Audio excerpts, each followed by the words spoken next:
Friends welcome back to our channel. Good morning, జై. ఈరోజు అయితే వర్షం పడుతుంది అమృత్సర్లో. క్లైమేట్ కూల్గా ఉంది. నిన్న నైట్ నుంచే క్లైమేట్ డౌన్ అయిపోయింది, టెంపరేచర్ డౌన్ అయింది. నిన్న నైట్ 7 degrees Celsius ఉండే, ఇప్పుడైతే 17 degrees ఉంది. ఇప్పుడు ఇంకా సూపర్ ఉంది చూడండి, వర్షం పడుతుంది.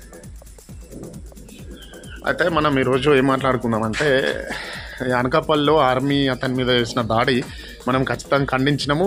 ఆ ఎస్పీ సార్ కూడా థ్యాంక్స్ సార్ జైన్. ఆ ఎస్పీ గారు కూడా అతన్ని వాళ్ళను సస్పెండ్ చేయడం జరిగింది. మనం ఆ వీడియోలు చూస్తుంటే కొంచెం కలిసి అంటే బాధేస్తుంది. ఎందుకంటే ఆ రకంగా లాగి కొట్టడం అనేది పద్ధతి కాదు. గుంజుకుంటా కొడతా ఉన్నాడు, అది పద్ధతి కాదు అస్సలు.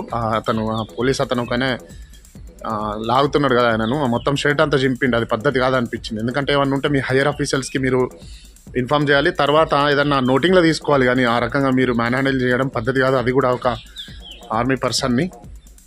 ఫ్రెండ్స్, మనం కూడా ఎప్పుడైనా సిఏపిఎఫ్ కావచ్చు, ఆర్మీ పర్సన్స్ ఎవరైనా జూనియర్స్ లీవ్కి వెళ్తే మనం పొలైట్గా ఉండాలి. మనకు రూల్ తెలిసి మాట్లాడితే ఎవడైనా కానీ ముందున్నోడు కొంచెం తగ్గే ఛాన్స్ ఉంటుంది. కాకపోతే మనం తెలియని విషయాల్లో ఎప్పుడు కూడా ఏలుపెట్టొద్దు, తెలియని విషయాలు మనం మాట్లాడొద్దు. అదిగా అంటే మనం ఫస్ట్ దేని గురించి అయినా పర్టికులర్గా తెలుసుకున్నాకనే దాని గురించి మాట్లాడాలి వాళ్ళ దగ్గర, లేకపోతే మనకు తెలియకపోతే కాము ఉండాలి ఇది.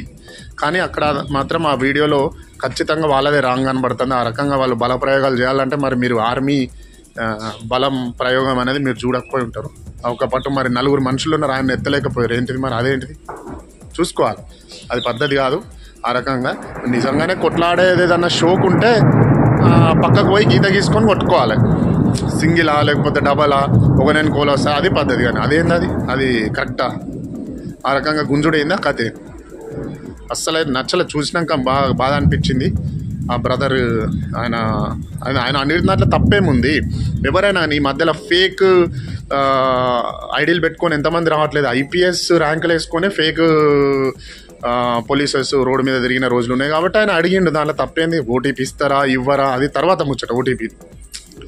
ఓటీపీ నోట్ చేసుకోవడం అనేది తర్వాత ఆప్షన్, కానీ ఐడి అడిగిండు అనేది అది ఎవరైనా అడగవచ్చు. ఇప్పుడు ఫస్ట్ ఆఫ్ ఆల్ మీరు అక్కడ అతని దగ్గరికి వెళ్ళి ఒకరి పర్సనల్ మొబైల్ మీరు తీసుకుంటున్నారంటే మీరు ఏ రైట్ తోటి తీసుకుంటారు? ఏ రైట్ తోటి తీసుకున్నారు? సరే, మీరు పోలీసా కాదా అనేది వెరిఫై చేసుకోవడానికి ఆయన మిమ్మల్ని ఐడి అడిగినప్పుడు ఐడి చూపెట్టాలి. కానీ ఆ రకంగా కొట్టడం ఎంతవరకు పద్ధతి అయింది? ఫస్ట్ ఆ సార్ ఎస్పీ సార్కి థ్యాంక్స్, మంచిగా రెస్పాండ్ అయ్యి టైమ్లీ రెస్పాండ్ అయ్యి వాళ్ళని సస్పెండ్ చేసి పడేసిండు. సస్పెండ్ చేసినా ఏం కాదు, మళ్ళీ డ్యూటీలోనే ఉంటారు. కానీ కాకపోతే కథ అది పెద్ద జురుం ఏం కాదు కాబట్టి డిస్మిస్ చేయరు. కానీ అది మాత్రం తప్పు.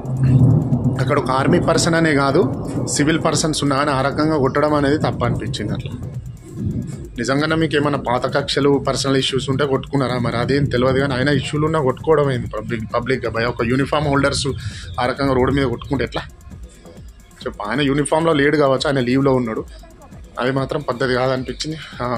వైజాగ్ ఎస్పీ సార్కి ధన్యవాదాలు. జైన్ సార్.